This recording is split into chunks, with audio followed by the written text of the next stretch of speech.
অল্প কিছুক্ষণ পরে মাগরিবের আজান হবে। জয়দেবপুর স্টেশনে আমি এখন রয়েছি।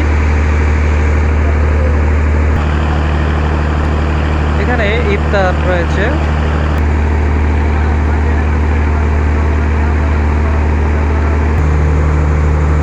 ইফতারের একটু আগ মুহূর্তে জয়দেবপুর স্টেশন থেকে ছেড়ে যাচ্ছে ধীরে ধীরে ময়মনসিংহের উদ্দেশ্যে ট্রেনটি। এই মুহূর্তে মাগরিবের আজানের সময় হয়ে গেছে।